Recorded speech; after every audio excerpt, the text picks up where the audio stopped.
So magandang umaga po mga kapatid sa pananampalataya. Umpisahan na po natin ang ating pananambahan sa araw na ito. Purihan po ang Diyos. Ang ating aawitin po ay dito po sa page 675. I am resolved. I am resolved no longer to linger. Ready? Sing. I am resolved no longer to linger, charmed by the world's delight. Things that are higher, things that are nobler, there have allured my sight. I will hasten to Him, hasten so glad and free. Jesus, greatest, highest, I will come to Thee. I am resolved to go to the Savior, leaving my sins and strife. He is the true one, He is the just one, He had the works of life. I will hasten to Him, hasten so glad and free. Jesus, greatest, highest, I will come to Thee. I am resolved to follow the Savior, faithful and true each day. Heed what He saith, do what He willeth, He is the living way. I will hasten to Him, hasten so glad and free. Jesus, greatest, highest, I will come to Thee. I am resolved to enter the kingdom, leaving the paths of sin.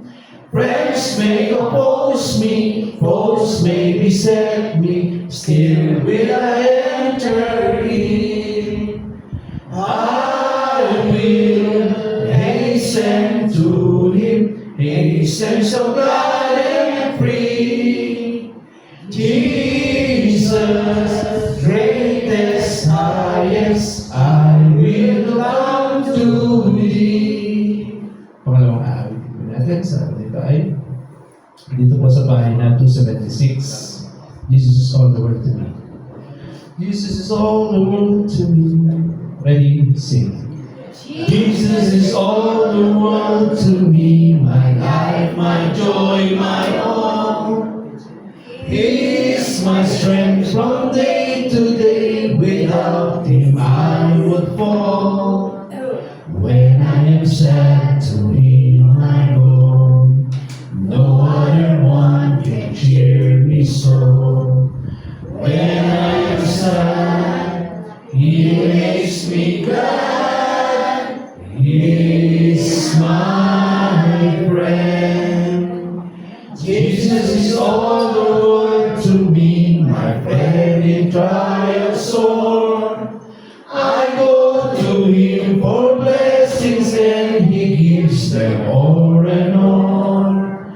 He sends the sunshine and the rain. He sends the harvest, golden grain. Sunshine and rain, harvest of grain. He is my friend. Jesus is all the world to me, and true to Him I'll be. Oh, how could I His praise deny when He's so true to me? Following Him, I know I'm right. He watches over day and night. Following Him by day and night. He is my my friend. Jesus is all the world to me. I want no better friend. I trust Him now, I trust Him when life's shall end. Beautiful life, you're such a friend. Beautiful life that has no end. Eternal life, eternal joy, He's my friend. Ngayon po idadako na tayo sa panalangin po. Pangunahan po natin kapatid na si Brother Ali Gabot.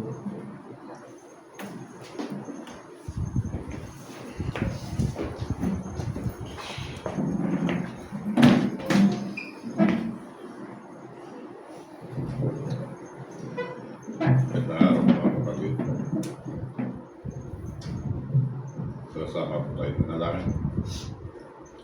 O Ama, O Diyos, kung sa lahat, O Diyos, naming buhay. Maraming salamat po, Ama, sa isang araw na ibinigay mo sa amin. Narito kami, Ama, kami pa rin, ang aming tungkulin, sambahin ka sa Espiritu at katutuan. Ama, kaya kami sumagang ito, Ama, sa aming buhay, sa pag-aaral ng Biblia, sa pag-aaral at ganun din po, Ama, sa mensahe. Ma, lahat ng gawain po namin na maayamit po lahat po sa iyo. Tuloy po kami nanalangin sa iyo, Ma, nababayan mo ang mga aming mga kapatid na malayo sa amin. Mga mahal sa buhay namin, na malayo sa amin na mga nabay at nubay. Ang iyong badal na Espiritu nawa, ang sumusubay-bay sa lahat. Ganun po, Ama, patuloy kami madalangin, Ama, sa mga kapatira namin may magkakaramdaman. Bigyan po, Ama, ng kaligtasan, bigyan po, Ama, ng kasagutan. Madalangin po nila, Ama, sa kanila. Ito po ay amin pong lalapit, Ama, ay pangalan po ng anak. Kasi ito sama, para po, Ama, sa igagaling ng aming katawan, panunod po, Ama, sa aming spiritual. Kabayan kami, Ama, kabayan mo rin po ang bayan nito, Ama. Bigyan mo ng kapayapaan. Maraming salamat, Ama, at ang lahat ng ito, muli at muli ang inilig sa tayong pangalan po ng iyong butong anak, sa Kristo, sa naming Panginoon, at aming tagapagligtas. Amen.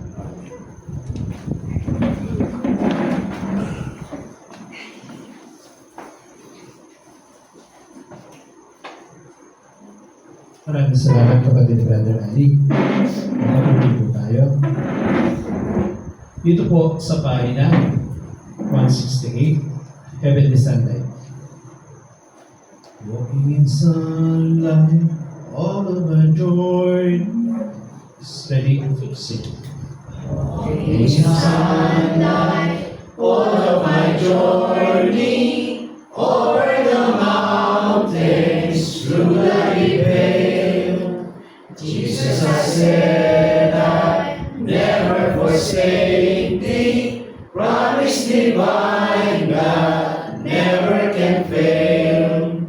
Heavenly sunlight, lighting my soul with glory divine. Hallelujah, I am rejoicing, singing His praises. Jesus is mine. Shadows around me, shadows above me, never conceal my Savior and guide. He is the lighting, in His no darkness, ever I'm walking close to His side. Heavenly sunlight, lighting my soul with glory divine. Hallelujah, I am rejoicing, singing His praise. Jesus is mine. In the bright sunlight, ever rejoicing, pressing my way to mansions above, singing His praises, gladly I'm walking, walking in sunlight, sunlight of love. Heavenly sunlight, heavenly sunlight, loving my soul with glory divine. Hallelujah, I am rejoicing, singing His praises, Jesus is mine. May pagdadako naman tayo sa pagbabasa po. Talata, panguna po ni Brother Julius Abad.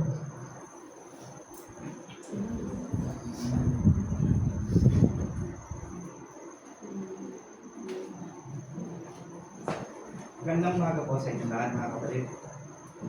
Tayo naman po itadako dito po sa Awit chapter 16 verse 7 hanggang 11. Narito pong nakasaad. Aking pupurihin ang Panginoon na nagbibigay sa akin ng payo. Oo, tinuturuan ako sa gabi ng aking puso. Aking nilagay na lagi ang Panginoon sa harap ko, sapagkat kung siya'y nasa aking kanan, hindi ako makikilos. Kaya't ang aking puso ay masaya, at ang aking kaluwalhatian ay nagagalak. Ang aking namang katawan ay tatahang tiwasan. Sapagkat hindi mo iiwan ang aking kaluluwa sa Sion, ni hindi mo man titiisin ang iyong banal ay makakita ng kabuluhan. Iyong ituturo sa akin ang landas ng buhay. Nasa iyong harapan ang kapuspusan ng kagalakan. Sa iyong kanan ay may mga kasayahan magpakailanman. Dito ng program.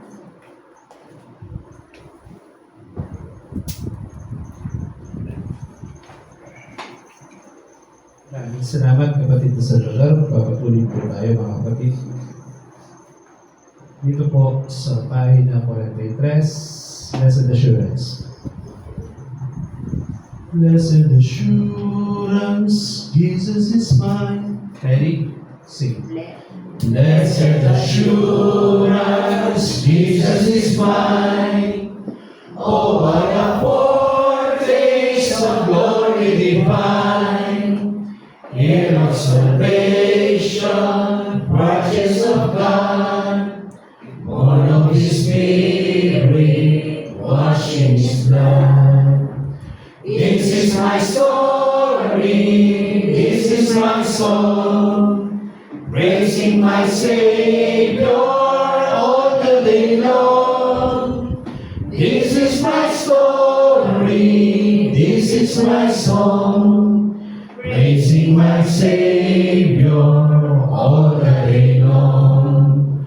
Perfect submission, perfect delight, visions of rapture, love words on my side, angels descending, bring from above, echoes of mercy, rich praise of love.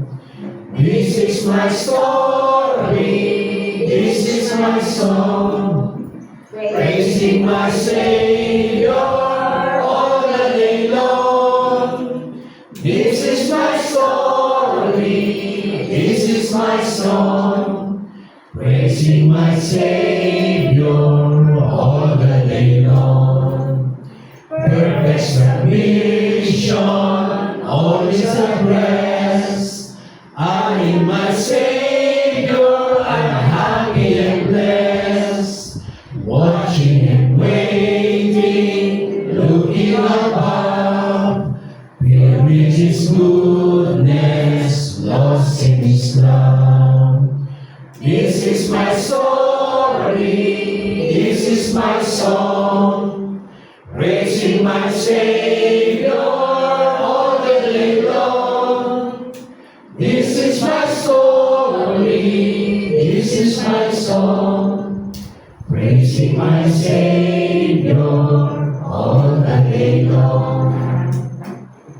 Dadako na po tayo ngayon sa Bible study pagkakaroon po ni Father Wilson.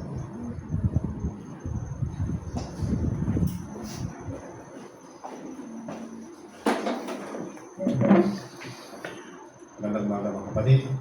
Maraming salamat po sa Panginoon na tayo po yung nakakalap. Umaga na sa katungkulan po natin sa bawat po ng mga kasi. Napakainit po, ano? Init po panahon. Kahapon, ewan po kung ito po yung nangyari. Lakas ng hangin kahapon. Opo. Lakas na po. Ano yan? Nasa ano na yan? Nasa nature na yan. Sobrang init, sobrang lamig. Hindi na rin ano nangyayari. Ingat-ingat na lang po tayo. Lalo na po sa inyo po sa mga. Siyempre may limang pag-aaral po, ibibigay ko sa inyo. So siguro ito, na-encounter nyo na rin, no? Naitanong na rin sa inyo. At yung ibang pananampalataya naman, iba, no? Ang paningin nila dito, at dagdag yun, paragdagan na. Ano ba pag-usapan natin ngayon?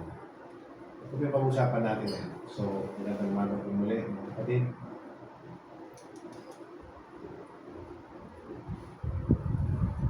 Jesus at the age of 12 to 30 years old. So, hindi natin gaano na ano yan diba? Na pinag-usapan o tinatanong, ano ba siya nung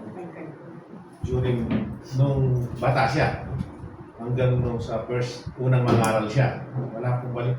Yung ibang pananampalataya, tinatawag nilang santo, Santo Niño, Santong Palaboy, hindi po natin mababasa yun sa Bible, sa Biblia. Ngayon, titingnan natin, ano ba yung nababasa sa Bible nung siya'y bata? No? Hanggang sa mangaral siya.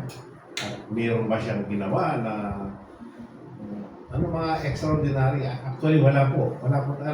Ang ano po yan, mababasa niyo yung buhay ng ating Panginoong Jesucristo nung bata siya. Dalawa lang po. Sa Mateo sa Lucas. Yan. Diyan binabanggit. Maliban doon, wala na. Of course, yung mga ula sa lumang tipan, kung paano siya lalabas. So, yung taon na yan, yung 12 to 30 years old, ang tawag nila dyan, the silent years. Wala talaga. Minsan lang siya nakita nung 12 years old siya. After nung 12 years old siya, wala na rin naitala sa Biblia. Pangalawa, tawag din nila the lost years. Actually, ang tao lang may sabi niyan. Hindi yung Bible. No? Lost years. Sabi, parang nawala. Actually, hindi siya nawala. Mamaya, pag-aaralan natin. Pero mabuti pa yung silent years. Di ba? Mas bagay yung silent. Sila yung Biblia. Pero yung loss, hindi nawala. Hindi po siya nawala. Wala pa tayong nawala. So, ano ba yung mga facts? Bata siya. Actually, sa English ko po na i-ano na lang po sa Tagalog. Okay, so, at the 12 years old, Jesus visited the temple in Jerusalem. Ito po yung sinasabi ko. Ito yung unang banggit sa kanya pagkatapos niya may silang. Where he was amazed by the teachers and impressed by the understanding of his spiritual matter. Ito yung unang kita siya, unang kita ng ating Panginoon nung 12 years old siya, nung nasa templo. At nagsasalita siya sa mga may mga pinag-aralan, matataas. Kasi nagtataka sila, bakit saan kinukuha ng batang ito ang kanyang galing? So, bata pa lang ngayon, may galing na siya talaga. Then, after this event, he likely spent time in Nazareth, learning a trade and growing in wisdom as described in the Gospel. So, pagkatapos doon, bumalik na siya sa Nazareth. Kasi yun ang hula di ba? Sa Jesus of Nazareth, di ba? Yun ang pangalan. Kasi doon talaga siya lalaki. So, yun. Ito yung mababasa natin na pagkatapos doon, bumalik na siya sa Nazareth. At of course, lalong lumalago yung kanyang kaalaman. Third, the Gospel provide no details account of Jesus' activities during this period. Tama naman po.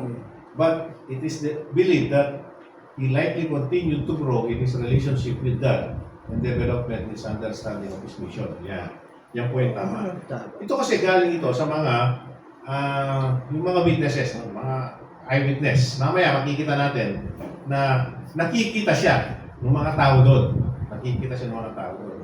So, ito yun, nandun lang siya doon, ginagawa niya yung normal life niya, At of course, sabi niya, no, yung iniintindi niya, ano yung bang, kasi tao siya dito di ba, bata. Ano ba yung ano ba yung bula sa kanya? Diba? Iniintindi niya, tingnan mo, siguro, bata pa lang siya, alam niya mangyayari sa kanya, di ba? Alam niya, ipapako siya. So, hirap na ano yun, di ba? Hirap na, parang sa atin, halimbawa ako, kung bata ka, 12 years old, pero pagdating ng 33 years old mo, ipapako ka. Di ba? So, marami siyang preparation na hindi na sinabi ng Biblia. Then, this period reflects God's providence and highlights the importance of Jesus' early development and awareness of His divine identity. Alam naman niya So, kaya lang, walang hula kung anong gagawin niya nung pagkabata siya at wala naman sa atin. Dahil kung hindi, baka nung bata pa siya, ito yung ng mga scholar, makikita na yung pagka-Diyos sa kanya, baka hindi matutupad yung hula, di ba? Baka hindi na siya papako. Baka gagawin na siyang haring literal. Di ba? Bata pa siya, sabi nga niya, ang galing na niya. So, ang sa atin po, wala na tayong mababasa tungkol sa buhay niya pagkatapos nung bumisita siya nag-visit siya doon sa templo. So, biblical accounts of Jesus' early years. So, ito yung mga biblical na nasulat nung bata siya. So, the biblical offers limited nga talaga, but significant. At napaka-importante, glimpse lang di ba? Parang sulyap lang into Jesus' early life. The most detailed accounts are found in the Gospel of Matthew and Luke. Sabi ko, kung gusto niyo pag-aralan, kung anong buhay niya talaga, makikita, nung bata siya, pero hindi detalyado, sabi nga, parang sulyap lang, glimpse lang, sa Book of Mateo at Lucas niyo mababasa. Simula nung ipanglihi siya, isilang siya, nagpunta siya sa Egypt, bumalik siya sa Nazareth, doon, mababasa natin po doon.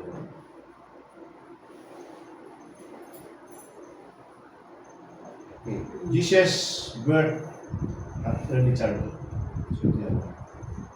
So, ito po, hindi ko nababasahin, from chapter 2 ng Mateo, verse 1 to 23, ito po yung nag-describe doon. Describe the visit of wise men. Di ba? Yan, kikita natin during yung Christmas ng Katoliko. The flight to Egypt. Nagpunta po siya sa Egypt. And returned to Nazareth. This passage ends with the family settling in Nazareth. So talagang doon nakahula And he came and dwelt in the city called Nazareth. And that might be fulfilled, which was spoken by the prophets. Yung sinasabi, tawagin siyang Nazareno, and he shall be called a Nazarene. So nakasulat po yan sa Mateo chapter 2, yung buo ng Matthew chapter 2, doon yung mababasa po yun.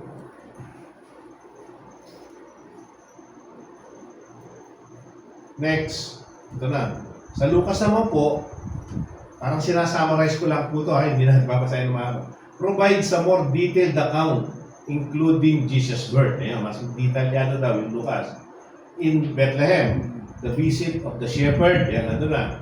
His preparation at the temple. After this event, the family returned to Nazareth. So when they had performed all things according to the law of the Lord, they returned to Galilee, to their own city, Nazareth. And the child grew and became in spirit filled with wisdom.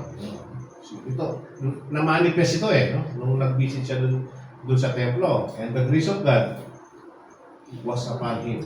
So yun, pababasa niyo po yung lahat na yan sa Lucas.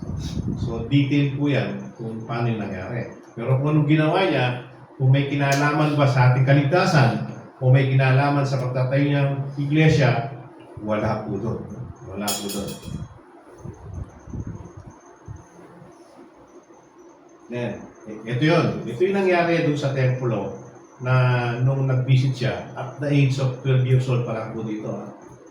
Sabi niya dito, the only specific incident from Jesus it recorded, sasummarize ko na lang, nung 12 years old siya. Actually po dito, nung naggagala sila, kasi may piyesta. Ang mga Udyo noon, mayroon silang piyesta Although ito, kautusan sa kanila, so mayroon silang kautusan na bumibisita sila sa lugar nila. Ngayon, sa pagbibisita nila, yung nga sabi niya, pinuntahan niya yung mga acquaintance niya, mga pinsan niya, kasi may pinsan siya eh. Mga kaibigan siya, kamag-anak niya, nawala ng 3 araw. So, hinahanap, nawala. So, kung titignan niyo nga dito, so yung si Jose at si Maria, hinahanap siya, pinagtatanong-tanong kung saan, hindi siya makita.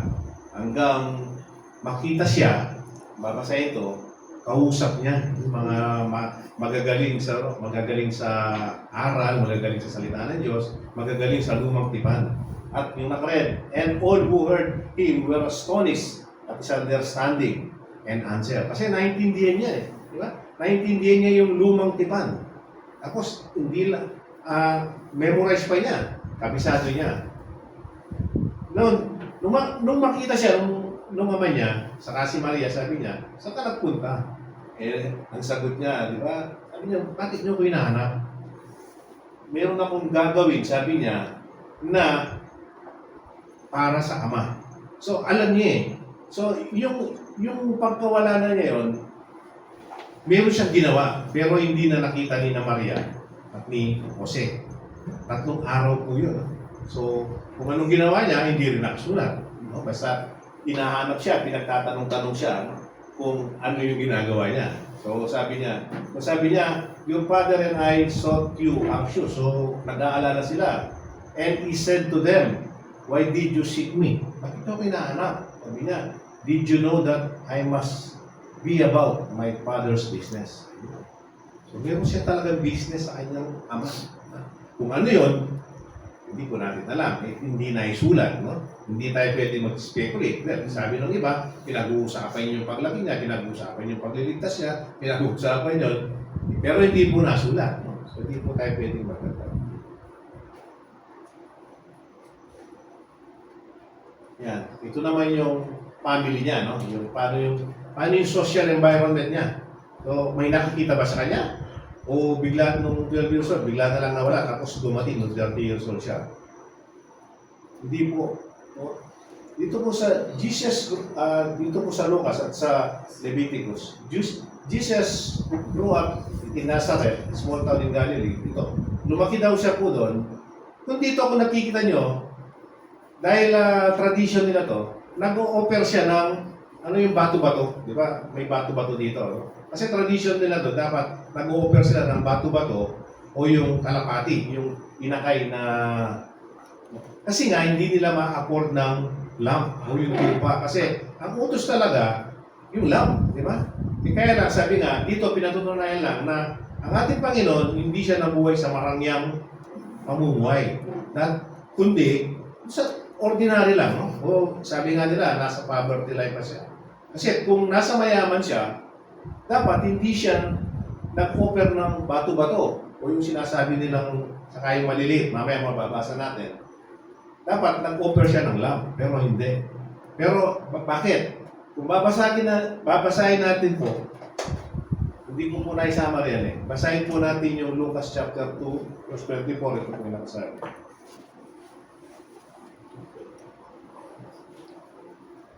Lucas chapter 2, verse 24 po. At upang magandog ng hain, alisunod sa sinasabi ng kautusan ng Panginoon, 2 bato-bato o 2 inakay na kalapati. Kasi nga, mayroon kasing exception dito na kung talagang hindi ka mayaman, pwede ka sa mga bato-bato o ganun, o yung kalapati, di ba? Pero kung mayaman ka, yung alam. At yun po, ula yun. Sa Leviticus 12:8. Basahin natin yung Leviticus 12:8. Ito sabi niya, 12:8 po ng Leviticus. At kung ang kanyang kaya ay hindi sapat, ito sinabi dito, no? Kung ang kanyang kaya ay hindi sapat, ibig sabihin, hindi niya kaya yung magandog ng lamb o tupa, upang magdala ng kordero, yun, ay kukuha nga siya ng 2 bato-bato at 2 inakay na kalapati. Diba? Tama eh. Tama yung hula. 2 bato-bato at 2 inakay na kalapati. So dito lang po nagpapatuto na si Jesus Christ, nung bata siya, tinutupad niya yung nakahula sa kanya. Di ba? Kaya yung sabi niya, dumating ako dito, hindi upang sirain ang kautusan, kundi tuparin. Yun. Isang example yan. So, nung bata siya, Simula 12 years old, o simula nung nakaisip na siya, hanggang mangaral siya, tinutupad niya yung kautusan. So siguro, hindi na natin kailangan pang malaman yun, di ba? Ang dami nun eh. So, ang sa atin, nung simula nung mangaral siya. So yun po, no, nakita natin, that's the reason na kung ano yung ginagawa ng bata niya, nung bata siya, patuloy niyang tinutupad yung mga nakasulat tungkol sa kanya. Dito sabi niya, sa Mateo naman, provide insight into Jesus' family. So ito, kakilala siya ng mga tao. Is this not the carpenter's son? Diba? Alam nila eh. So ibig sabihin, nakikita nila. Hindi ba ito yung anak ng Alwagi? At ang kapatid niya, si James, si Jose, si Simon, si Judas. Diba? So si Judas, yung sumula sa Judas, ha? Hindi si Judas Iscariote, yung sumula na Judas. Yan po si Judas na sinasabi. So, ang tinatanong sila dito, hindi ba yan yung anak ng Alwagi? So ibig sabihin, kilala siya. Ngayon, hindi po na nasabi bakit si Jose hindi na na-mention dito. Sasabi po no, sa historical mga witnesses, maagang namatay si Jose.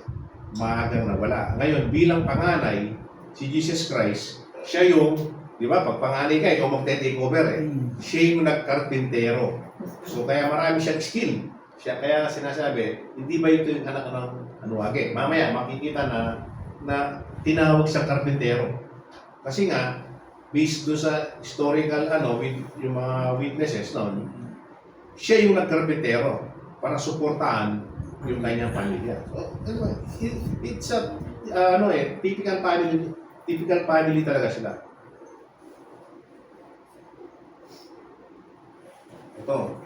Ito naman yung education and work.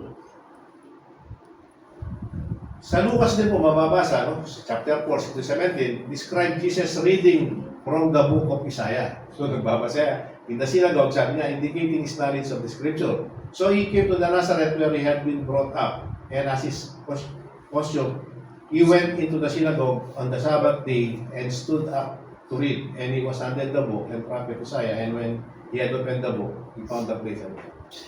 Ganito po kasi ito. Yung mga unang na panahon, yung libro, di ba, minsan naka-scroll. Sabi, papyrus. Tapos, nakakapalman. Nagtaka sila, bakit nung may pinababasa daw sa kanya, o dito, may pinababasa sa kanya, binigay yung aklat. Parang binigyan ka ng Bible. Tapos, hanapin mo nga yung Awit chapter 2, verse 20. Ngayon, madaling hanapin kasi may chapter verses. Noon, wala.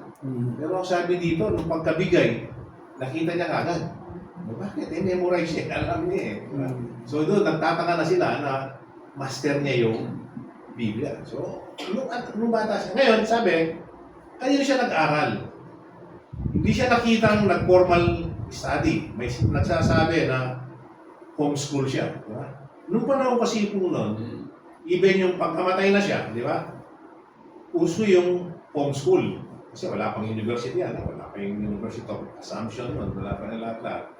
Parang si si Alexander the Great, di ba? Isang sumikat na si Alexander the Great. Hindi siya nag-aral. Pero sino yung kinuha ng tatay niya para turuan siya? Si Aristotle. So, kaya ang nagturo kay Alexander the Great, magaling si Aristotle. Diba? So, nung panahon nun, ganyan ang style na pwede kang kumuha ng magagaling na magturo. Kay Jesus Christ, walang makapagsabi, but possible ganon.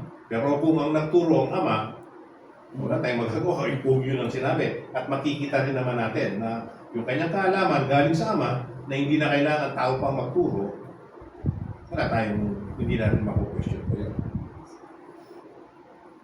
So dito, yan. Dito sa Marcos chapter 6 verse 3, ito na sinabi, is this not the carpenter? So dito, hindi na siya tinawag na ito yung anak ng karpintero. Tinawag na siya mismo nito, karpintero. Ayan, no? Is this not the carpenter? The son of Mary, the brother of James, yun, sunod-sunod na. So dito, tinawag na siya karpintero. Hindi siya anak. So, yun nga, yung sinasabi. So nakita siya.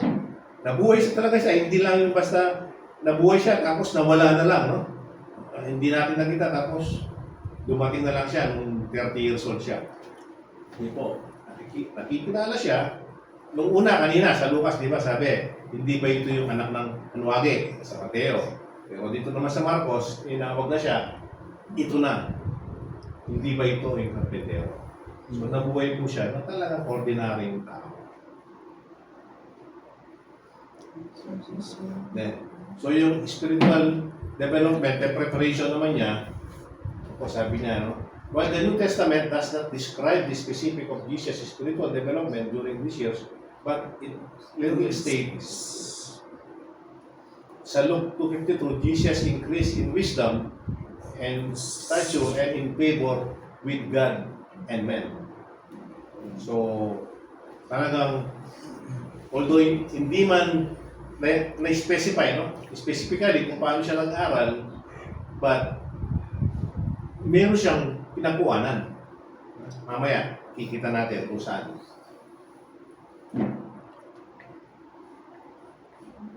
Okay, dito, the carpenter. Ito yung kanina sa Marcos chapter 6 verse 3. Hindi ba ito ang anluwagi? Anluwagi po, karpentero. So, hindi baga ito, siya na mismo ang anluwagi, ang anak ni Maria, kapatid ni Santiago, ni Jose, ni Judas. So, ito po, so marami tayong natututuan dito. Ngayon, may kapatid siya. Kapatid si Jose. So, kung may kapatid siya,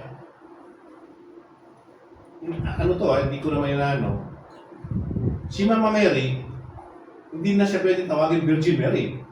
Diba? Sana kung siya nanganak. Kaya lang, hindi, may kapatid Diba? So, yun daw, isang paniniwala na naman na hindi na siya Virgin Mary na pwedeng tawagan kasi nagkaroon pa siya ng kapatid Diba? Hindi lang siya. Ito, Jesus at 30. Yan. Dito po sa Marcos chapter 6 verse 1 ito yung nangyari to, no? Nung 30 na siya, nung nagkaroon na siya ng alagad. Tumalis siya doon at napasa kanyang sariling lupain at nagsisunod sa kanya ang kanyang mga alagad. So dito nakilala niya mga alagad. At nang dumating ang Sabat, ay nagpasimulang magturo siya sa sinagoga at marami sa nakakarinig sa kanya nagtaka. Ito, nagtaka sila dahil hindi siya nakitang nag-aaral diba? Hindi siya nakitang nag-aaral nung bata siya. Nagtaka, nagsasabi, saan nagkaroon ng tao ito ng mga bagay nito sa kanyang kaalaman? At anong karunungan ito na sa kanya ibinigay? So, saan daw nanggaling? Sino nagbigay? At anong kahulugan ng gayong mga pangyarihang gawa na ginawa ng kanyang mga kamay? So, ibig sabihin, impressive yung ginagawa niya, yung wisdom niya. So, dito nakikita nila, nagtataka sila. Dito naman sa John 7:14-16, datapwat ng ang kapistahan. Yun. Nung panahon nun, may mga pista yung mga Hudyo. Datapwat ng ang kapistahan ay nasa kalagitnaan na ay umahon si Jesus sa templo at nagturo. Ito, nagsipangilalas ang mga Hudyo na nagsasabi, paanong nakakaalam ang tao ito? Ang karunungan gayon hindi naman nag-aral kailanman. So, iba yung nakita ni Marcos at iba naman ang nakita ni John. Pero ito yung sinasabi ko sa inyo. Sinagot nga sila ni Jesus at sinabi, ang turo ko hindi akin, kundi doon sa nagturo sa akin. So, ibig sabihin, pinagmulan sa Ama. Di ba? So, huwag natin questionin. Paano nalaman, no? Nang nagturo sa kanya, o hindi siya nag-school, di ba? Kung ang Ama ang nagbigay ng karunungan sa kanya, talagang sino man tao dito, di ba? Sabi nga niya, kahit yung mga kantas, hindi natin maaabot ang karunungan ng Diyos. So, yun, dito natin nakita po. Ay, nung bata siya, hindi siya kailangan makita pa nag-aaral siya. Pumupunta sa school, grade 1 siya, nag-grade 2, o kung may K-12 man na nun, hindi na. Sabi ka, ang ating kaalaman ay nanggaling kung sino nagsugo sa akin. So galing sa kanya.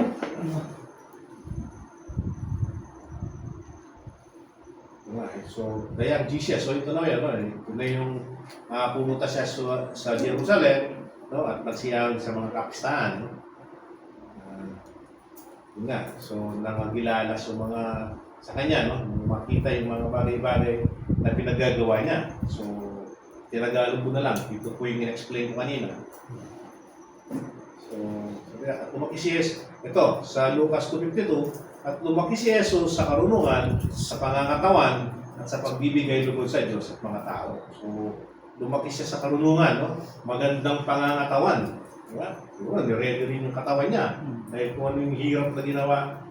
Di ba, sabi nga nila, kung ordinary tao ka lang, hindi mo magagawa yung pinabuhat yung krus sa'yo. Dokumento yun, tapos pinako ka pa. At pagbibigay lugod sa Diyos at sa mga tao. Yun, ang hindi niya, yun ang ginagawa niya. Yung pagbibigay lugod, ibig sabihin, yung pagtalima. Diba? Pagtalima niya. At hindi siya nasupungan din na mayroong ginawang hindi tama sa mga tao. So yun po yung buhay ng ating Panginoon nung bata siya.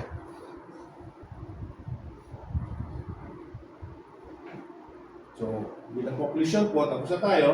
The New Testament provides limited information about Jesus, like between the age of 12 to 30 and 30. Bible offers a brief glimpse of his early childhood and significant event at the age of 12, but then remained silent until the beginning of his public ministry.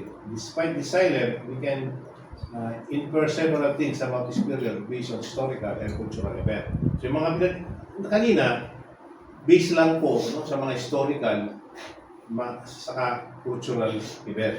Pero ang importante, yung kaalaman niya, kung bakit siya marunong nung bata, galing sa kanya.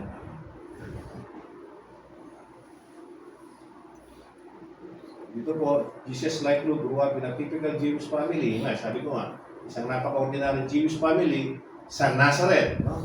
Receiving a standard education. So, siguro, no, meron siyang may na-attend doon, abang bata, and working as a carpenter.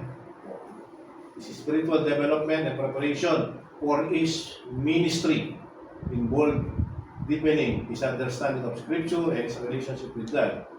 Although the Bible does not provide specific details, the broader narrative suggests that this period was crucial for his growth in wisdom and favor with God.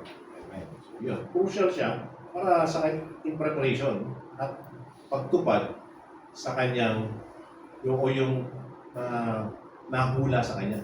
Kaya nga sabi niya, hindi ako dumating dito para sirain ang kautusan, kundi tuparin. So ngayon, tinatanong sa atin, kung ano siya nung bata siya, isang ordinary bata. Hindi mo sinasabi ng ibang pananampalataya, siya yung Santo Niño. Binibisan pa, di ba? Oo, binibisan pa kung ano-ano pa. Ultimately, the silent years of Jesus' life remind us that God's preparation and formation often occurs in the hidden and ordinary moments of life. His emergence as the Messiah and his subsequent ministry were built on a foundation of years of faithful living, learning, growing. Faithful living, learning, and growing. The ministry of these years invite us to reflect on the ways God works His own lives, open seen and unnoticed, preparing us for His purposes. So ito, nagbibigay na lang tayo ng comment about that kasi wala po talaga masulat. So nakita naman natin kanina, ginagawa yung nahula sa atin, paano siya nag-aral, bigay ng kanyang karunungan, at piniprepare na niya paano gagawin at paano yung, ang importante, paano yung pagtubos niya sa atin. So yun po ang importante. So yung edad niya nung siya bata, kung ano yung ginagawa nung siya bata, hindi po, walang kinalaman yun sa ating salvation. Pero sa kanya malaki. Diba? Kasi nag-prepare siya. Para pagdating nun, nakaredy na siya. So, yun po, yung buhay ng ating Panginoon, noong 12 years old siya at nung hanggang mag-30 years old siya. Sabi nga, kung gusto nyo basahin na talagang specific, nandun sa Mateo at Lucas na yung buhay niya at bata siya. Pero about sa pangangaral niya, about sa iglesia niya, diba? Wala po tayo mababasa during ng kanyang child. Thank you po, and God bless you po muli. Maraming salamat.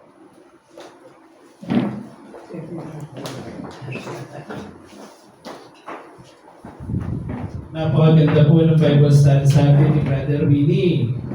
Kapatid, kung titignan po natin yung inano po ni Brother Willie dito sa ano.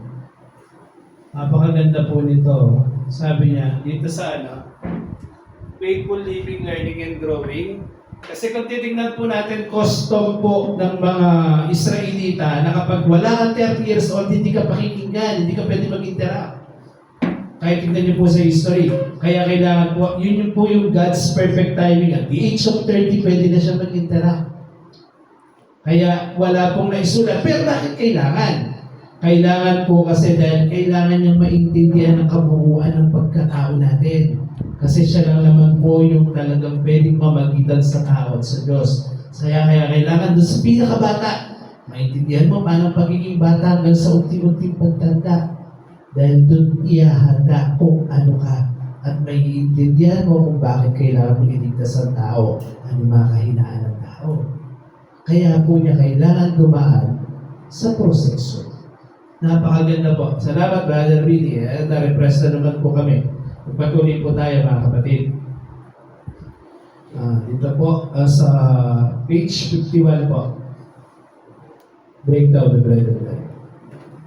Break down the bread of life. Ready? Sing. Break down the bread of life. Dear Lord, to me. As thou didst break the loaves beside the sea, reading the sacred page, I seek thee, Lord.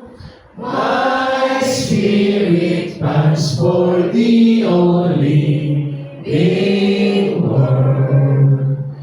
Bless thou the truth, dear Lord, to me, to me. As thou didst bless the bread by Galilee, then shall all bondage cease, all fears fall, and I shall find my peace, my own in all. Ngayon po, dadako naman po tayo sa pinaka-importante po ng ating pananabahan ay ang commemoration po na po ni Brother Ian at saka ni Brother Frederick Morales.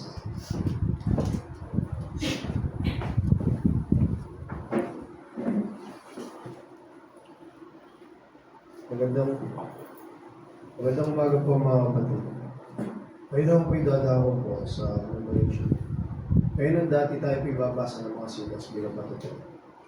Dito po sa 1 Corinthians chapter 11, verse 23 and 24. Ito po ang nakasabi.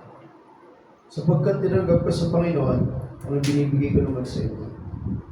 Na ang Panginoong Hesus, yung gabing siya'y pagkalalo ay lumumpad ng tinapay. At nang siya makapagpasalamat, ay ganyan pinagputol-putol at sinabi, ito'y aking katawan na pinagputol-putol dahil sa inyo. Gawin ninyo ito sa pag-alaala sa akin.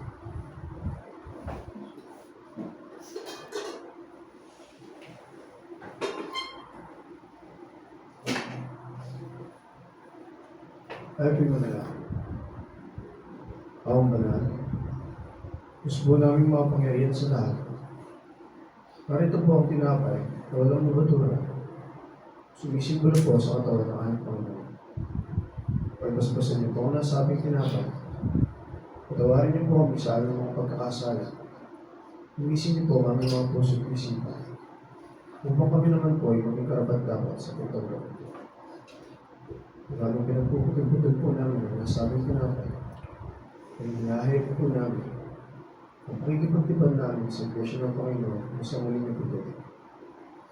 Manat po ito ay pinapabot sa mundakong banal. Sa pamamagitan lamang pa ng tunana sa Kristo Jesus na aming Panginoon at Panginoon ko na Panginoon.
Atin po yung pagpapatuloy.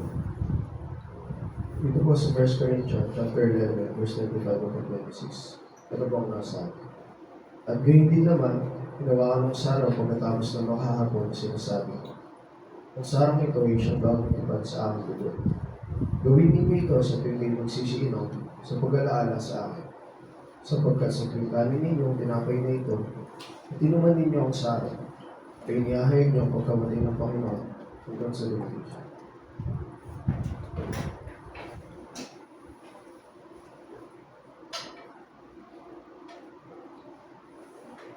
Kaya pinula, awang banal, gusto ko na rin mga Panginoon sa lahat. Narito po ang Sarah, may katas ng ugas. Sumisimbolo po sa bagong tipan ang aming Panginoon. Okay, mas basag ito ang nasabing Sarah. Patawarin niyo po kami sa aming mga pagkakasala.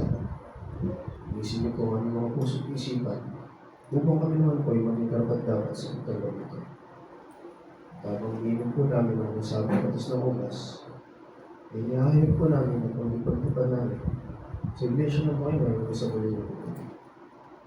Pagkat po ito'y aming pinabawal sa mga daong banal, sa pamamagitan lamang po ng itong nanak, sa Kristo Jesus, na aming Panginoon at Panginoon na Tagapagligtas.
Amen.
Magandang umaga po mga kapatid.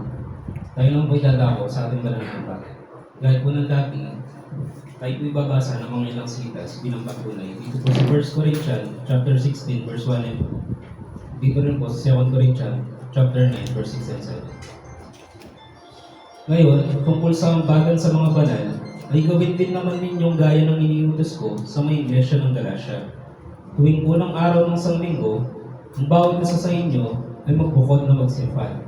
Ayon sa kanyang giniginhawa upang wag nang gumawa ng mga ambagan sa pagparian ko. Datapot sinasabi ko, ang nag-aasik ng bahagyana ay mag-aani namang bahagyana. At ang nag-aasik ng sagana ay mag-aani namang sagana. Magbigay ang bawat isa ayon sa ipinasya ng kanyang puso, huwag mabigat sa loob o dahil sa kailangan, sapagkat iniibig ng Diyos na nagbibigay ng siya.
Tayo'y manalangin.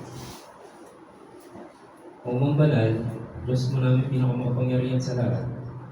Ama, narito po sa lapi na naligo namin magkakapatid bilang aguloy. Pagibasbasan mo nga po ito, O Mang Banal, upang ito po'y magamit lang namin sa ikaunlad ng iyong iglesia sa ikalalagaan po ng ipong mga banal na salita. Muli ay nagpapasalamat po kami sa mga grasya at kaligtasan na pinagkaloob niyo po sa amin sa nagdaang isa ito. Para naman po sa kapatid namin walang anak buhay, na ipagkalooban niyo ako sila ng mabuting gawain upang sa susunod na isang linggo, isama-sama po kaming mapagbibigay ng masaya. Muli ay maraming salamat. Ang lahat ng po ito ay ang pong pinapaabot sa pong banal na harapan. Kami pong pinapamagitan sa tanging pangalan lang po ng pong mga anak. Si Kristo Jesus, ang aming pong Panginoon, kabilang tagapagligtas.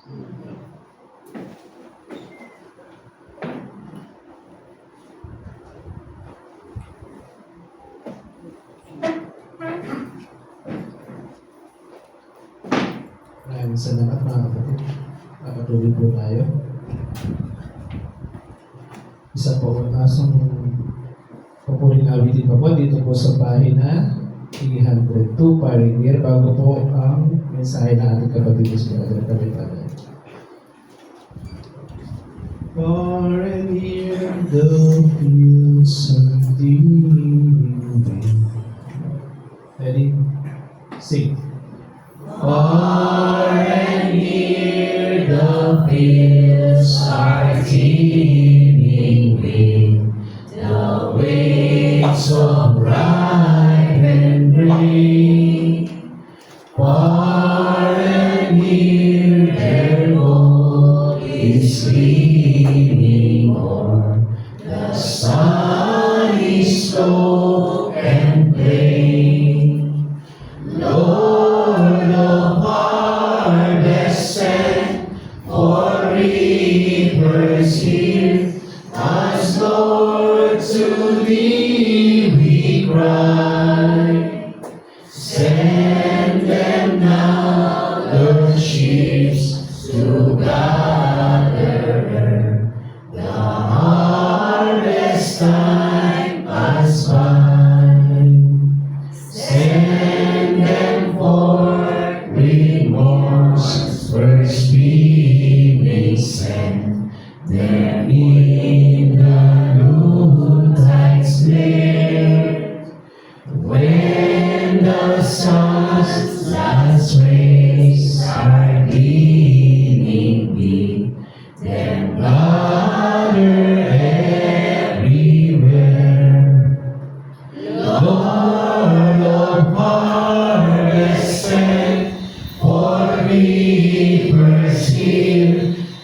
Yes, Lord, to thee we cry.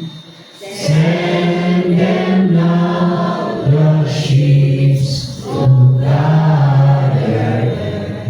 The harvest time has come. Oh, the womb thy Lord is sending gather now the sheep so cold. And what day at evening wedding thou shalt come with joy untold. Lord of harvest sent for reapers here, as Lord to thee we cry. Send them now, the sheep to gather. The harvest time has come. Kapatid, panguna po tayo ni Brother Kaloy Panat para po sa mensahe.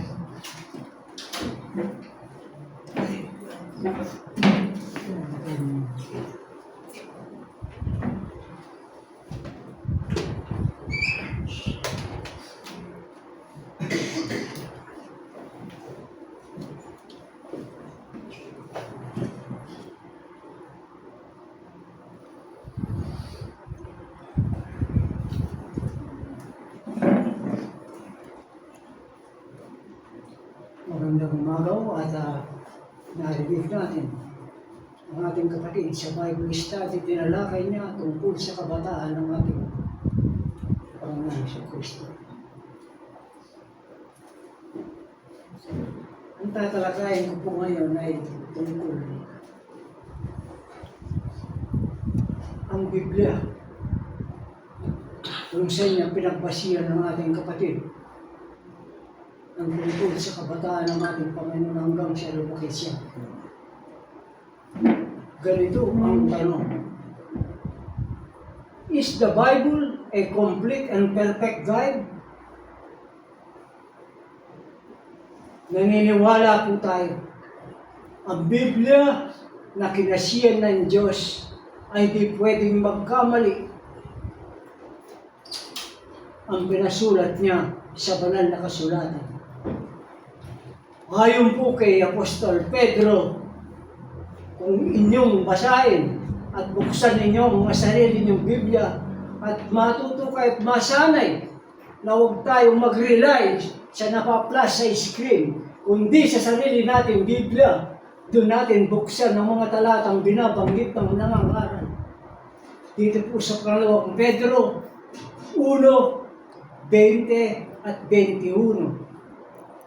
Ganito yung nababasa. Na malaman muna ito na aling bang mga ula ng kasulatan ay hindi nagbuhat sa sariling pagpapaliwanag. 21. Sapagkat hindi sa kalooban ng tao dumating ang ula kailanman, kundi ang tao ay nagsalita buhat sa Diyos na naudyukan ng Espiritu Santo. Bilang patuto, may binanggit si Samuel. Kung buksan ninyo yung Samuel.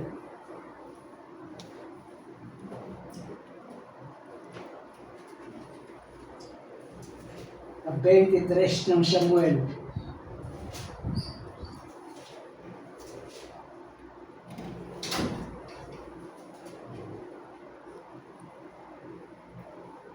Pangalawang Samuel.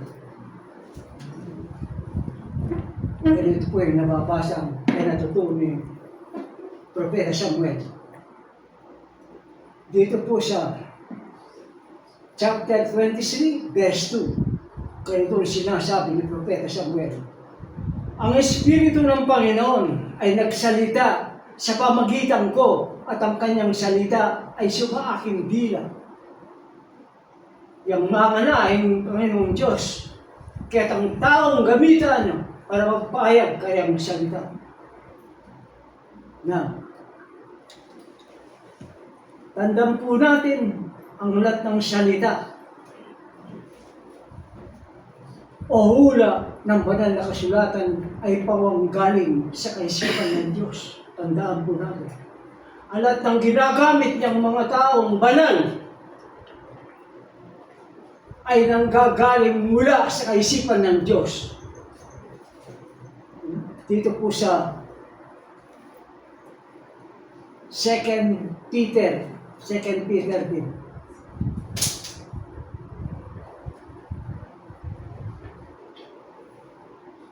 Second Peter. Ganito ay nababasa sa 2 Peter.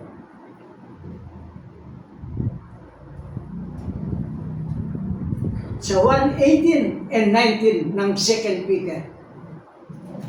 Ang tinig na ito ay aming narinig na nanggaling sa langit nang kami ay kasama niya sa banal na bundok.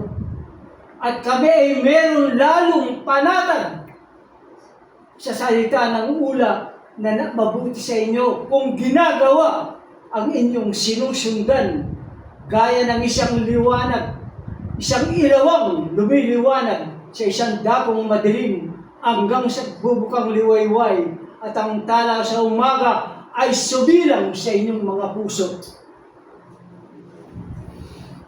Tandaan po natin, ang salita o hula ng banal na kasulatan ay pawang galing sa kaisipan ng Diyos. Kung babasahin po natin, kung buksan ninyo sa Biblia ninyo, yung sa Kawikaan, o kaya niyo kung medyo mabagal mang nako, pero sundan ninyo yung mga talata para mapatunayan ninyo ang inaaral namin. Dito po sa Kawikaan 8, ganito po yung nababasa. Lahat ng mga salita ng aking bibig, sabi niya, ay sa katuwiran. Walang bagay na liko o swahil sa kanila. Pawang malilinaw sa kanya na nakakaunawa at matuwid sa kanilang mga makakasumpong ng kasalanan. Kapatid, tanggapin mo ang aking turo at huwag pilak. At ang kaalaman ay igit kaysa dalisay na ginto. Mas maigit yung kaimportansya ng amano ng Diyos nung deti. Yung payo na ng Diyos, ito paradal. Tandaan po natin, kapatid.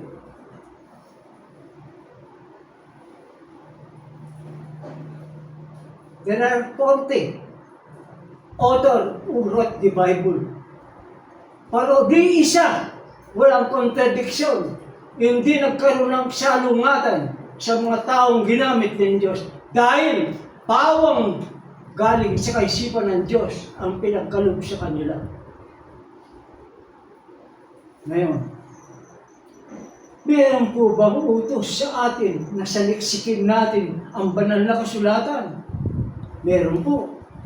Kung buksan ninyo ang Isaias, kahit mabagal po ako, pagpilitan ninyong buksan ang inyong mga Biblia sa Isaias 34:16 ng Isaias.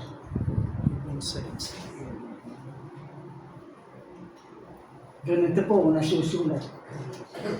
Ito'y ginutos niya. Inyong saliksikin sa aklat ng Panginoon at inyong basahin. Kahit isa sa mga ito ay hindi magkukulang. Walang nangangailangan ng kanyang kasama sapagkat inutos ng aking bibig at pinisan sila sa kanyang espiritu. Ganon din may nababasa sa Bagong Tipan sa 5:39. Sa John 5:39.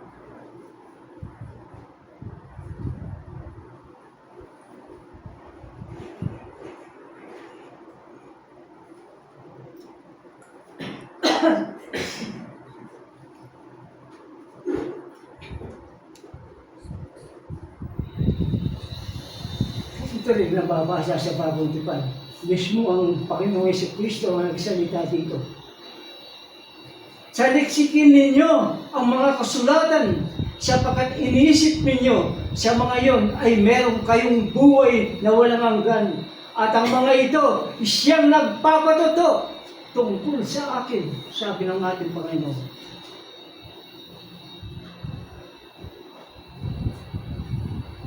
Ngayon, sa atin, sumusunod bilang isang Kristiyano, ano po yung naidudulot na pakinabang sa atin? Ang Biblia. Kung buksan ninyo ang pangalawang Timoteo 3:15, ito ay makapagbibigay ng pagpadunong sa inyong kaligtasan. Bibigyan ka ng karunungan para sa iyong kaligtasan.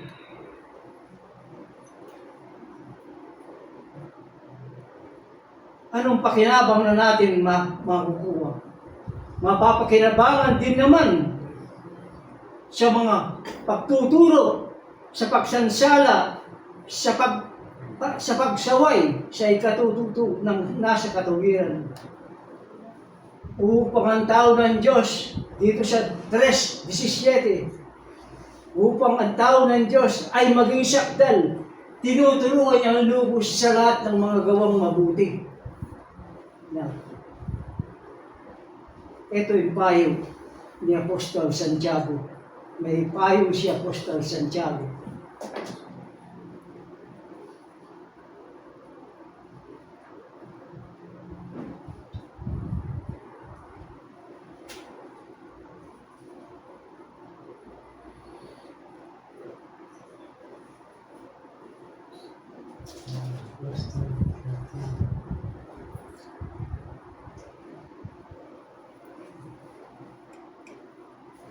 Buksan ninyo ang inyong banal na kasulatan dito sa chapter 1, verse 21. Kaya't iwalay ninyo ang lahat ng karumihan ng pag-apaw sa kasamaan at tanggapin ninyo ang kaamuan ng salitang itinanim na kapagliligtas sa inyong mga kaluluwa. Dadapwat maging tagatupad kayo ng salita at huwag takapakinig lamang ang inyong dinadaya ang inyong sarili. 23.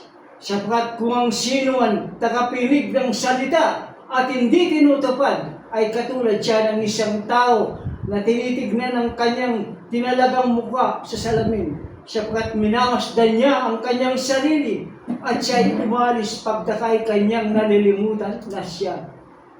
Ngunit ang nagsisiyasat ng sakdal na kautusan, ang kautusang kaalayan at mananatiling gayon na hindi takapakinig, na lumilimot, hindi takatupad na gumagawa ang pagpapalain ang taong ito sa kanyang ginagawa.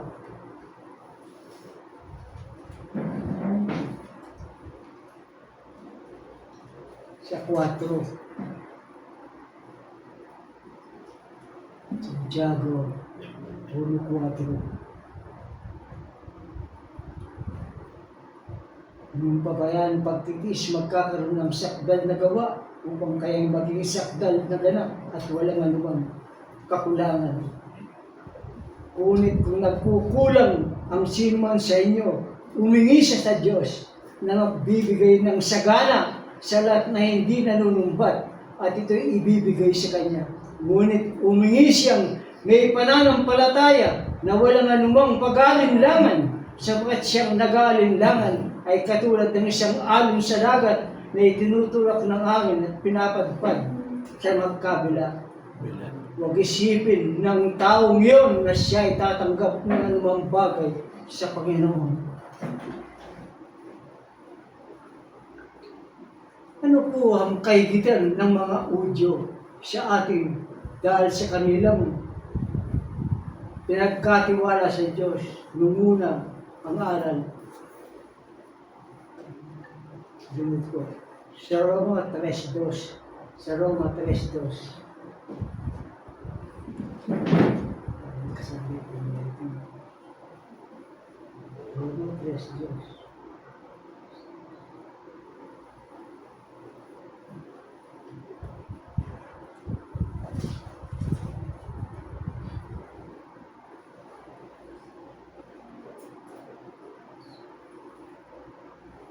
Ano po ang kaigitan ng mga Hudyo sa atin?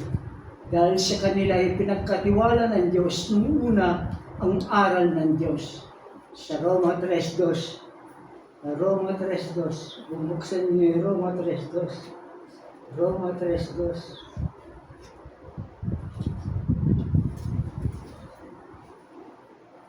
Nagal.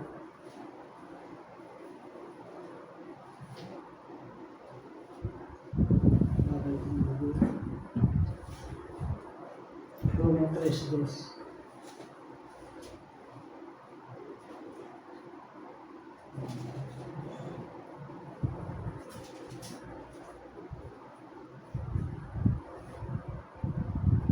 Ano ito yung nababasa sa Roma 3:2 ng Roma?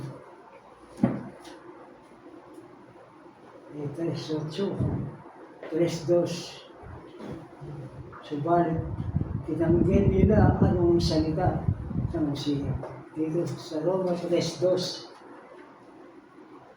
Marami sa anumang paraan, nanguna sa lahat, pinagkatiwala sa kanila ng mga aral ng Diyos. Aral ng Diyos sa kanila. Subalit, tinanggihan nila ano ang sabi ng Hosea 8:2. Hosea 8:12. Bakit nila tinanggihan? Ano ang dahilan ang pasuway ng Israel sa kautusan? Kaya pinagsalitaan sila ng talingaga tungkol sa tungkol sa nakahasik. Sa Mateo 13:19. Sabi natin Mateo.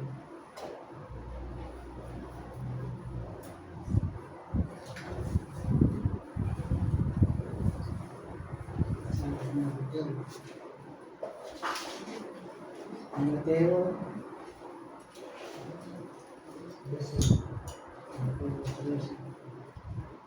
13.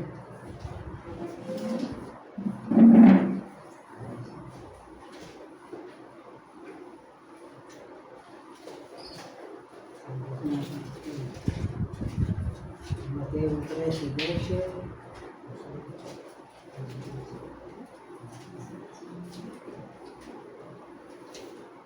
Sabi natin dyan.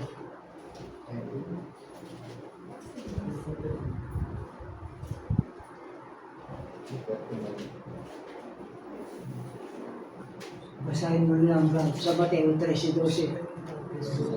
Mateo 13:12.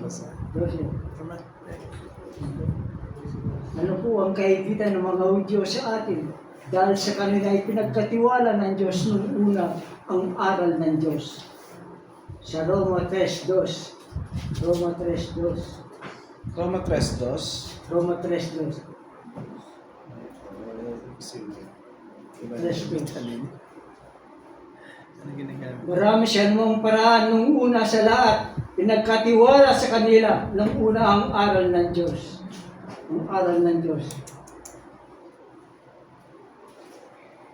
Kaya pinagsalitaan sila ng talingaga tungkol sa parable of the sower. Kung buksan ninyo yung Mateo, dito sa Mateo 13. Matthew 13:12. Matthew 13:19, Brad. 19. 13, 19, 20 hanggang 23. 19:20. Kung ang sino man ay nakikinig ng salita ng kaharian at ito'y hindi niya nakapag-uunawa, ay pinaroroonan ng masama at inaagaw ang nahasik sa kanyang puso. Ito'y yaong nahasik sa tabi ng daan. At ang nahasik sa mga batuhan ay yaong nakikinig ng salita at pagdakay tinanggap ito ng buong galak. Gayunmay wala siyang ugat sa kanyang sarili kundi sandaling tumatagal at pagdating ng kapighatian o pag-uusig dahil sa salita ay pagdakay natitisod siya. At ang nahasik sa mga dawagan ay yaong dumirinig ng salita ngunit ang pagsusumakit na ukol sa sanglibutan at ang daya ng mga kayamanan ay siyang umiinis sa salita at yaoy nagiging walang bunga.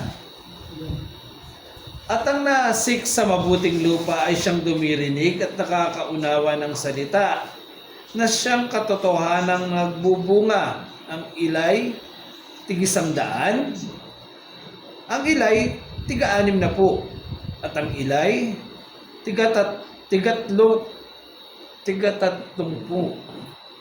Okay. Sinaysay niya sa kanya ang ibang talinghaga na sinasabi, ang kaharian ng langit ay tulad sa isang taong nag-aasik ng mabuting binhi sa kanyang bukid. Tatapot samantalang nangatutulog ang mga tao ay dumating ang kanyang kaaway at nagasik naman ng mga pangsirang damo sa pagitan ng trigo at umalis. Tuloy, Brad. Tuloy, Brad. Dito po sinasabi ng 13 ng Mateo, 13:19 at 20, 13:19 at 20. At kung ang sino man ay nakikinig ng salita ng kaharian na ito at hindi niya napapagunawa, ay pinaroroonan siya ng masama at inaagaw ang naasik sa kanyang puso. Ito yung naasik sa tabi ng daan. At ang naasik sa batuan ay yung nakikinig ng salita at pagdakay, tinatanggap ito ang buong galak. Gayunman, wala siyang ugat sa kanyang sarili, kundi sandaling tumatagal at pagdating ng kapigatian o pag-uusig, dahil sa salita pagdakay siya ay natitisod siya. Natitisod siya. At ang nasik sa dawagan ay yung dumirinig ng salita, ngunit pagsusumakit na ukol sa sanlibutan. At ang daya ng salita ang siyang nagiging walang bunga. At ang naasik sa mabuting lupa ay siyang dumirinig at ang kaunawa ng salita na siyang katotohanan nagbubunga na siyang tig-100 at siya ay tig-60 na po at sila ay 30. Sinasaysay niya sa kanila ang ibang talinghaga at sinasabi, ang kaharian ng langit ay tulad ng isang taong nag-aasik ng buti sa kanyang bukid. Ito kapatid, ito ay 3 klase ng puso ng tao. Pagdating sa 4:2 ng Hebreo. 4:2 ng Hebreo, Brad. Hebrew 4:2. 4:2 ng Hebreo. 3 klase ng puso ng tao. Sapagkat tunay na tayo'y pinangangaralan ng mabuting balita, gaya rin naman nila, ngunit hindi nila pinakikinabangan ng salitang napakinggan dahil sa walang kalakip na pananampalataya Yan. ang nakakarinig. Nakakarinig.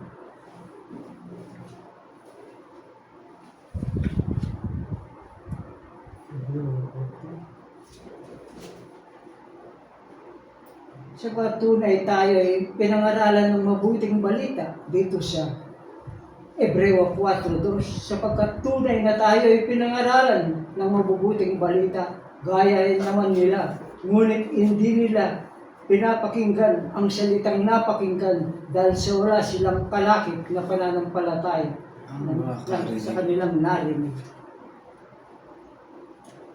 Ito.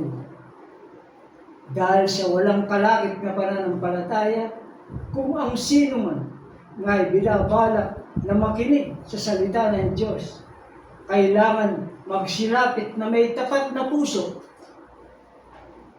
Tapat na puso. Sa Hebreo 11:6, at kung walang pananampalataya, ay hindi maaaring maging kalugod-lugod sa Kanya, sapagkat ang lumalapit sa Diyos ay dapat sumasampalatayang may Diyos na Siya ang tagapagbigay ganti sa mga sa Kanya'y nagsisianan. Kapatid, ito kung maikli kung pinagkanob sa inyo na sana ito'y maging tanda sa atin na sana makaragdag sa ating kaalaman. Kapatid, start man, nahihirapan na ako at medyo mahina na ang aking mga pasensya na kayo at Kaya kung binabasa ito sa aking tinatalakay sa inyo na dapat ang kapatid natin siya magbabasa dahil may kahinaan na rin ang aking katawan at ang aking mga mata. Mahirap ng makaunaw. Maraming salamat po na sana makaragdag sa inyong kaalaman itong bagay na tinalakay ko sa araw na ito.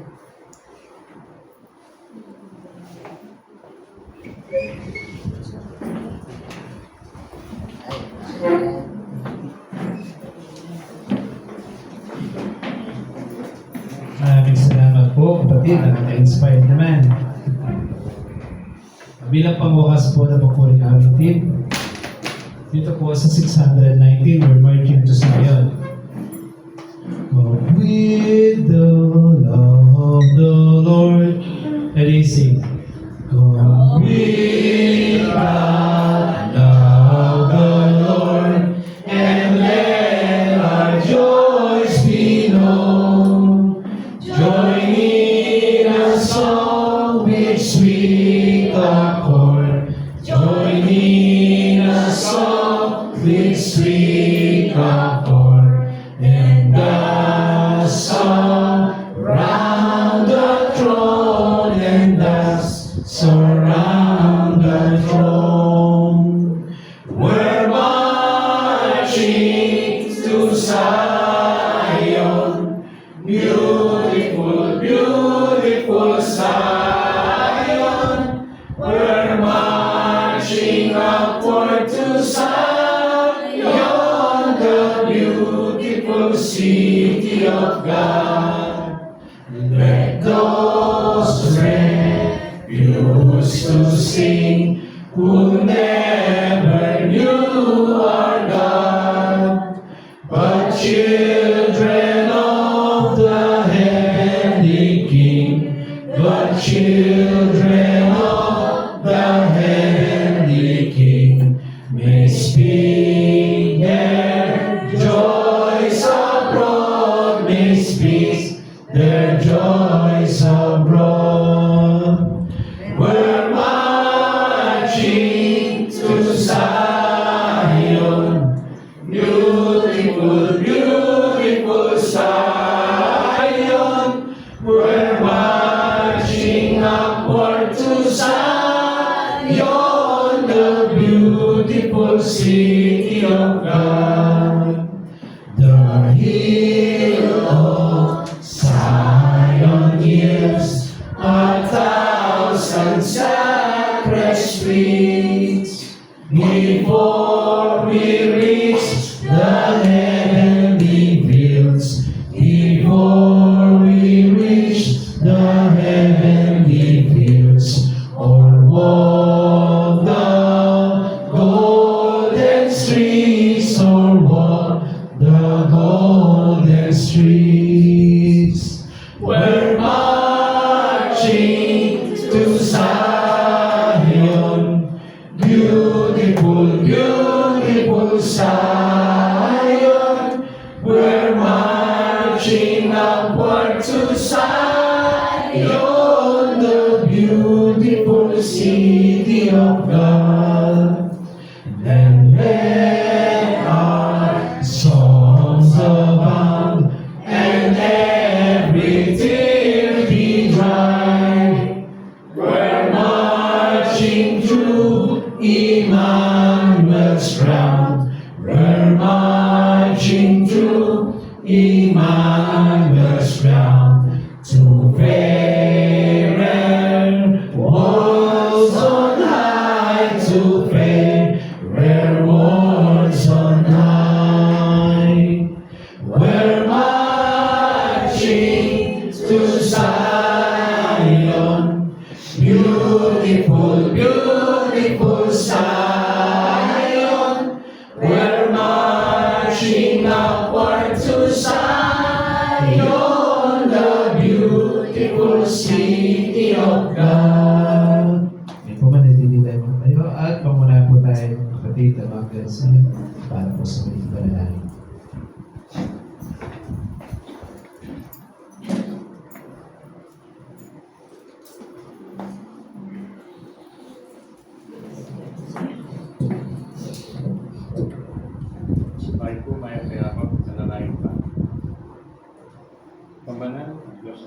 Sabla.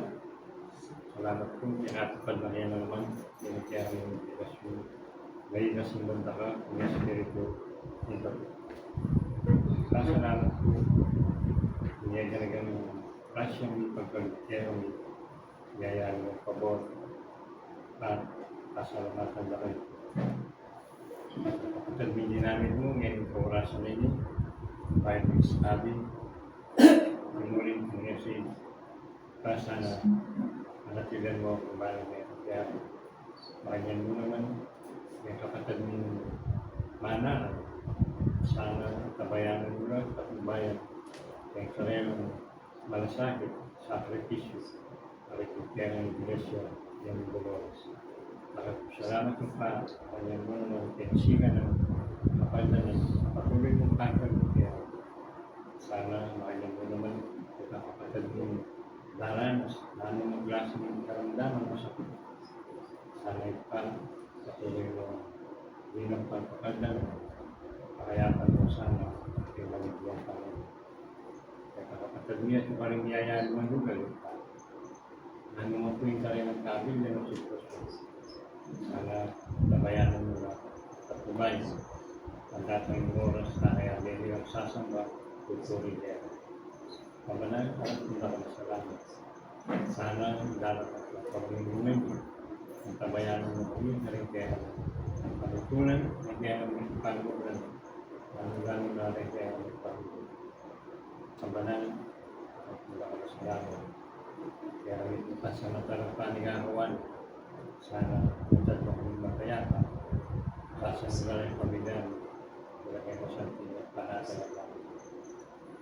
Salamat po pa, magiging mo naman pasalamatan yung bayong binyag ang kapatid sana kitabayanan. Salamat po, kanyang kapatawaran na ano nagawa ng paano sana o paano po. Sana patawaran mo. Hindi pong yung galing ng kayabunan mo, salamat. Kaya bukin pa, hindi ang panagayaran. Pamilatanan ng Jesus, kaya sa kapag-ipas. Amen.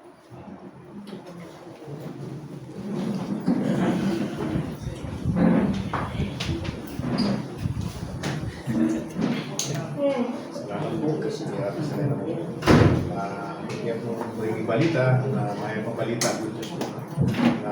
Yesterday po, kita po ba yung miyembro na naman po kaya pinagkag-iglesia na Diyos, Brother CJ Carl Jan. Pakita lang siya.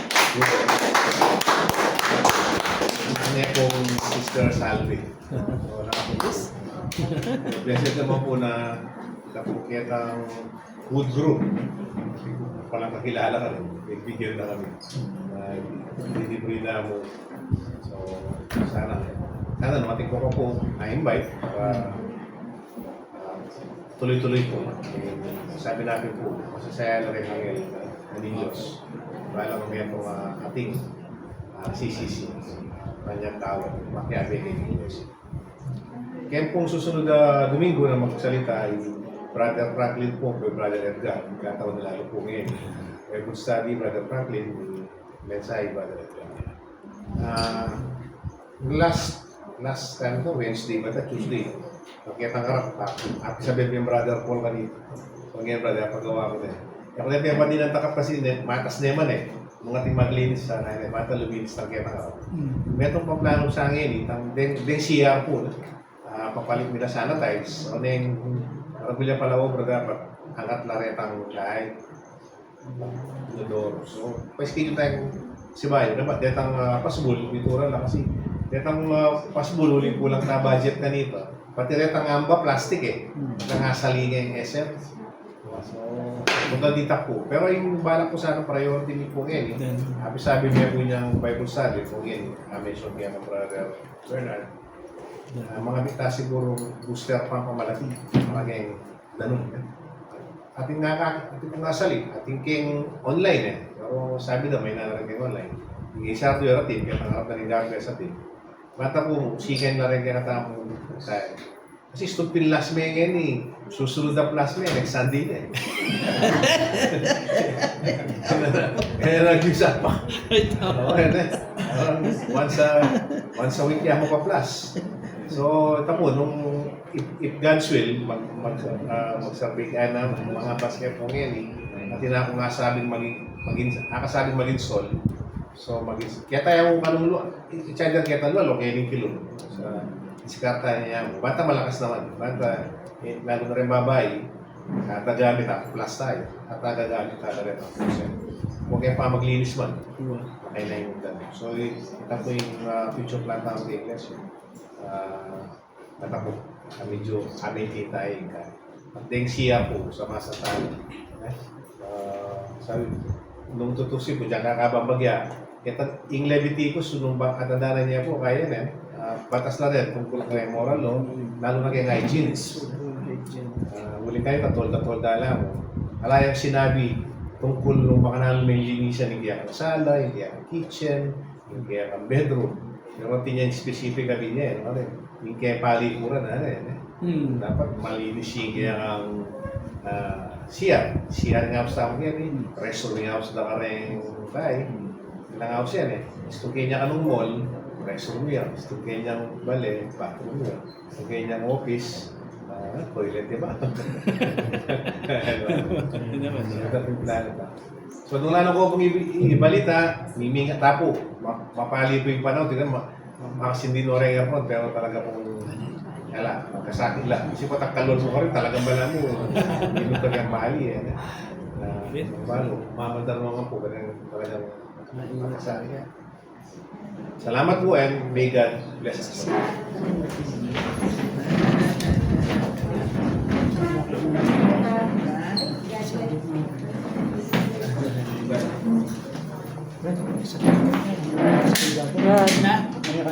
Ganito kami na. Sabi niya kay. Sa beta niya. Sa beta niya. Dahil may kay. Wabra.